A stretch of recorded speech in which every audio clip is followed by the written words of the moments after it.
I want to be more normal. Like, I just want to be more normal.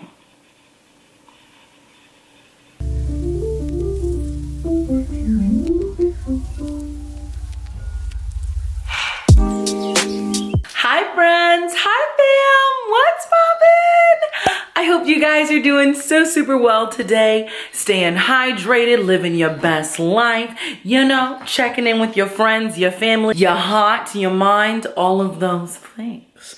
We have a new puppy. Say hi, Bailey. Meet YouTube. Oh my gosh, you eat everything. Yep, okay. Bailey, say hi. Oh my gosh. I recently asked what kind of questions you guys may have for me, just about life and things that may be personal, not personal, to have a little bit of girl talk time. Girl talk time. Let's jump into this video. If you can relate to anything I share, let me know down below, because that just brings us closer together. The first question that I got a lot was, where do you currently live? I left New York City about a month ago, and now I am in Charlotte, North Carolina, staying with family because I am in transition to move to LA. And yeah, just wanted some time with family before going completely to a whole new world on a completely different coast. How do you stay motivated? It's definitely something I struggle with, just like many other people, but it really, really helps me to stay focused on the why behind what I'm doing. If I do not have a why that actually aligns with who I am, like my true self, it's just not gonna sustain. It really helps me to seek out inspiration, whether it be from someone I look up to, whether it be from looking at some new articles online, anything that will give me that inspiration I need to jump back into the game of whatever the goal may be. Also, talking to a close friend or family about my frustrations with whatever I'm losing motivation on. Sometimes you just need outside perspective, someone you trust who knows what you're trying to do with your life and who can guide you back to where you need to be. Okay. How do you juggle multiple projects, work, and a social life?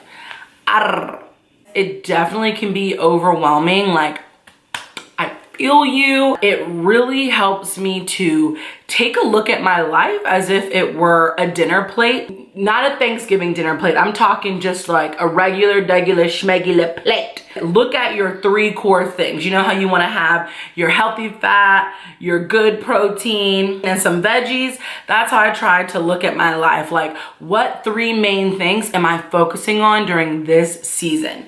And a season can be a week, a season can be a month, a season can be a year. You can only handle so much on your plate at a time. And the more you keep adding on things, the more stressed, overwhelmed, and inefficient you're going to be. So, honey, always be checking in with yourself, your goals, and your plate and seeing what can be removed, or not necessarily removing. Sometimes it's just placing something on your list for later. And also, hello, when it comes to juggling, ask for help. You have people in your life for a reason, or at least one person in your life. And if you don't, we'll talk about that. Why are you moving to LA?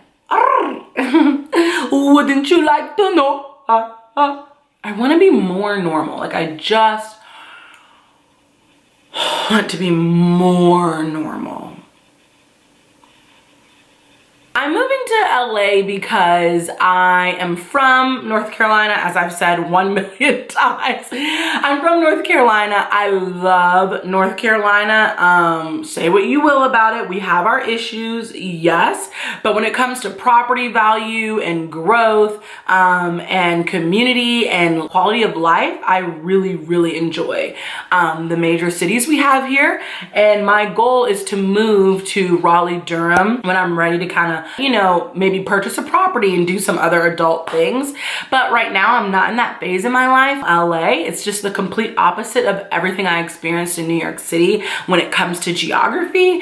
And I've visited LA a few times and just really enjoyed the lifestyle there. It's a little bit more laid back. So I'm just really wanting to get that out of my system now, so that when I'm older, there's never a moment where I look back and say, I wonder if. I never want to do a woulda, coulda, shoulda. I hate woulda, coulda, shouldas. So I'd rather just get it out my system before I come back to the life that I really love, which is, you know, surrounded by biscuits, barbecue, and biscuits and barbecue.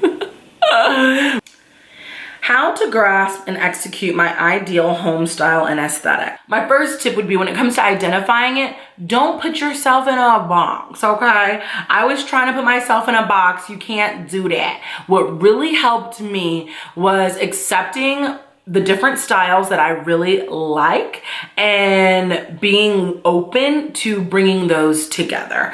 And you may be asking, how do I know what styles I like? You have to take the time. Wherever you enjoy getting information, go to that place and seek inspiration, okay? For me, it was easiest to go to Pinterest and look at different home styles, and I started just pinning, like literally pinning away with home decor, kitchen, bedroom, living room, ping, ping, ping, ping, ping, ping, ping, ping, ping, ping. And then from there, go and look at all the things you pinned and see what are the common denominators. What themes are you seeing? Take note of what, like, when you look at it, it brings you peace, it brings you calm, because that's what the home space, I believe, should be. A place that rejuvenates you and that's refreshing. And when you come home, you just go, what do you do for a living? Currently, I actually just decided to try and do social media and YouTube and content creation full time. I'm giving it a go. I am a firm believer in riding the wave when it's there. Ride that shit. I know social media is not forever, but being in this space has allowed me to see other interests and passions that I have, and now it's time for me to nurture those and continue to learn and grow. And then I'll be able to take these skills hopefully into another career down the line. But right now, this is the wave we're riding, and we'll see how it goes.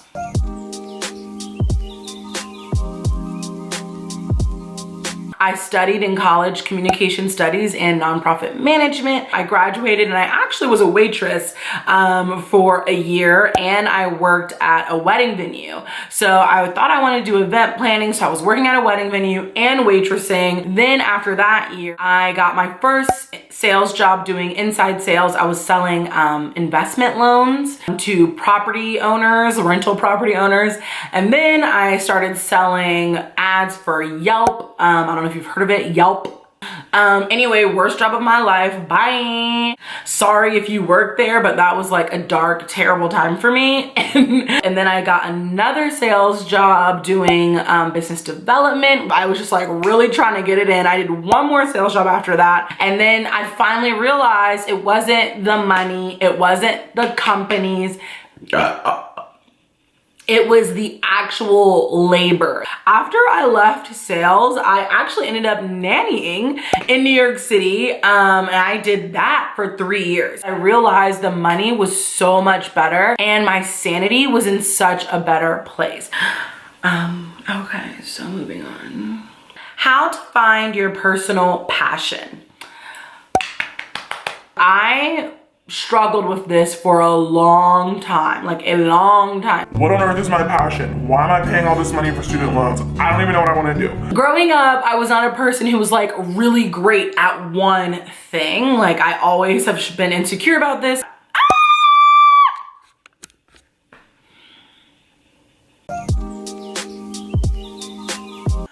I never felt that I had this one thing that I was super passionate about. And what really helped me was thinking actively. Like I'm talking on a daily, weekly basis, thinking about what types of things bring me joy, bring me peace, that get me upset, that I want to change, that I want to as well as asking people in my life what they would come to me for help about. That combination of things helped get my mind going about different ideas. And this also took me doing some research as well. There are certain things out there in the world that you can do for work that you may not even know exist, but that may be so perfect for you in a certain season in your life. Get a piece of paper or open up your phone notes and write down all of the things that you find interesting. Once you make that list of things you find interesting, going from there and learning a little bit about what ways people can make money in those avenues. And just because you find something interesting doesn't mean you need to do that for work. Sometimes it's better to leave the interesting to a hobby. But I'm just saying ways to find things you're passionate about, okay? For example, me, I realized I really got frustrated that there wasn't much education around financial literacy, and that the only people who seem to really know how to really finesse the system and be ahead of the game when it comes to moolah were people who came from families that talked actively about money or who had parents who knew a lot about personal wealth. So from there, I was able to see like, hey, this is something I care about. How can I make a change and impact younger generations? And so that led me to finding nonprofits that teach financial literacy for free to specifically at-risk youth. I actually job shadowed at a nonprofit and at a university helping with this arena. And that was while I was in New York and I was working a full-time job and trying to do Instagram stuff. Hop on LinkedIn or reach out to any connections you already have. There is someone in your network or in your possible network doing the thing that you are interested in. And people love to talk about themselves. People love to talk about what they do, especially to either a young mind or someone who's not too familiar, just to get a sense for what their day-to-day is like, what the expectations are in their role, what their process has been like, how they got to where they are, anything like that. From there, from doing the research, it's your job to do a pros and cons list and see what that day-to-day looks like and if you can practically see yourself doing that. Like, I think, you know, every couple of years, your interests could change, your passions could change, and I don't think that's a bad thing. You have options, life is short, you don't have to submit to that mentality, but you need to let go of the expectations of others if you are truly serious about pursuing things that you are passionate about. You're gonna be confined to doing what you think they think is the right thing to do. So for me, when I was job shadowing and interning at these nonprofits, I realized that that was not something that actually I wanted to do for work. However, it allowed me to see like, okay, maybe my avenue in helping that area is learning more about financial literacy myself personally and going to be a volunteer to speak to youth about that. And also donating my money and time as opposed to doing it as my job. It was just a little bit too emotionally draining for me personally. Like, you have to actively take responsibility for these passions, these interests, and pursue each of them, you know, a little bit and see what works best for you, boo. So a lot of you asked about my dating life, about how is my dating life? Am I dating anyone? I will just briefly say that I am currently not dating anyone. Just a little quick backstory. Throughout college, I didn't date at all. But then when I moved to New York City, I was like, oh my gosh, I have not dated. I don't know what I'm into, who I like, anything. I don't know anything. And I was just going on dates every single week. I don't even know how I did that, thinking now, that's exhausting. And at one point I was dating a French guy, I was dating a guy from Greece, I was dating a guy from Detroit. Like, I just dated guys from all over the place. And for me, it allowed me to truly see what I value when it comes to dating, relationships, and potential partners. And then my last 2 years in New York City, I chilled out. I stopped dating in New York City. It was a lot, and I really focused on my interest, my career. During that time though, I did have a situationship, and that person is someone who I love dearly. Honestly, that person became one of my best friends, and still is. So I guess I would say things are just complicated. We're talking about your personal business on the internet. Anyway, there was a male human who was in my life, and he's an amazing person. I love him to death, but he is from New York City. I was a transplant, and I just have no interest in staying in that area. And he doesn't really see himself leaving that area anytime soon. And there were just other complications where we just weren't able to make it work for the two of us, which is still hard and sad for me to think about. But yeah, I hope that answered the question. It's complicated. I am single. Yeah, I'm sorry for like not a great answer, but that's all I have to say. How to stay positive when you're in a rut. The easiest answer for that, and what absolutely works for me, is recognizing gratitude. When I am in a rut, whether it be for a day or a week, eventually a light bulb goes off in my head and I realize, hey, what do I have to be thankful for? Sometimes the rut is so thick and so deep, the only thing that I can think about being thankful for are simple things like being able to walk, being able to breathe, having another day to try again, or my friends and my family. And then lastly, thinking of the people you look up to and what they've gone through. Whenever I really feel like the world is trying to get me down, I reflect on all the things that they've done and the beautiful lives they've lived, even through so many more struggles than I've seen or experienced. How to shoot my shot with a guy I'm interested in. Oh, so you got a crush? What? Is you trying to bust? What? Tatiana bust? Bust it open. Whoa. Just kidding. Don't bust it open for anyone, ladies, okay? I am not a professional at that, and so maybe I am not to be trusted, but I recently met a beautiful woman who actually met her husband because she shot her shot.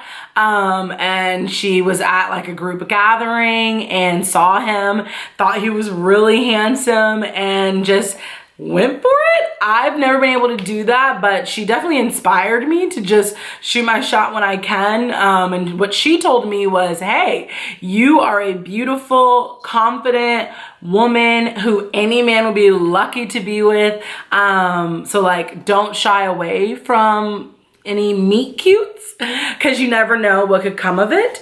And I don't remember what she said to him, but she just went up to him and said something.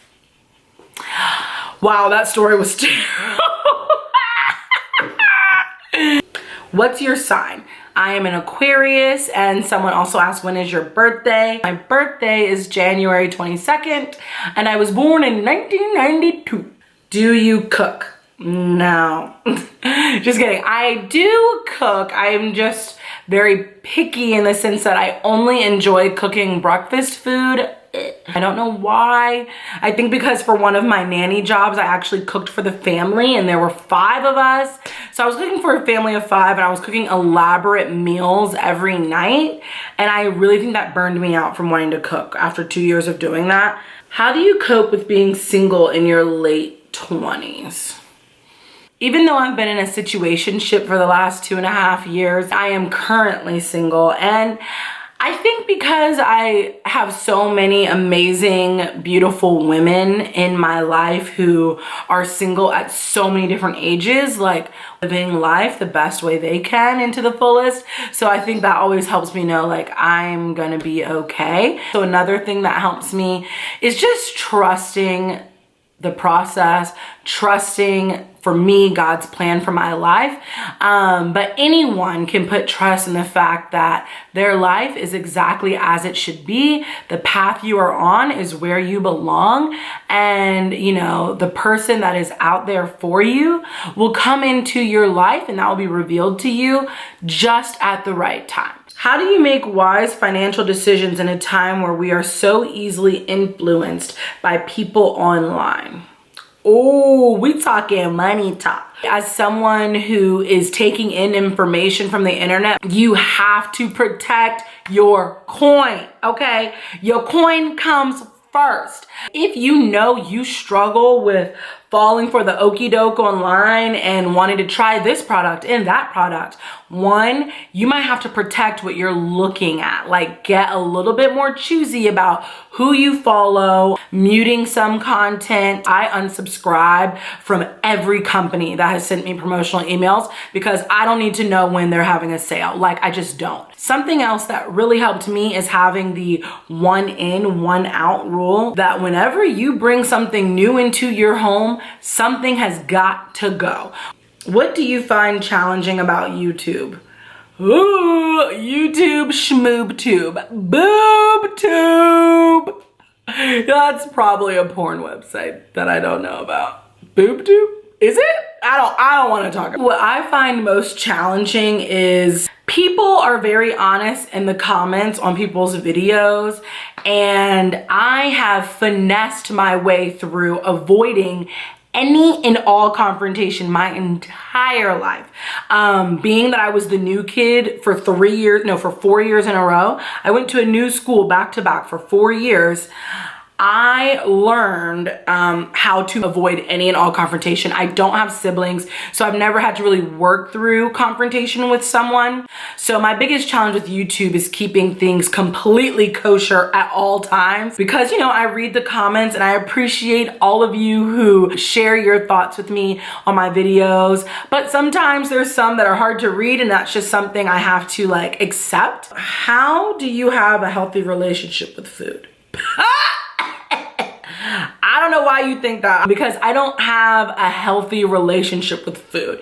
I am on a journey of constantly pursuing a healthy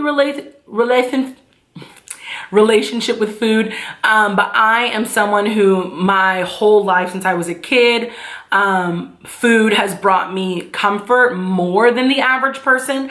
I know food brings almost everyone comfort, but I definitely have turned to food during times of fear, anxiety, loss, confusion, stress. So it is a daily practice that I am trying to improve upon. Recommendation would be to be aware of your habits.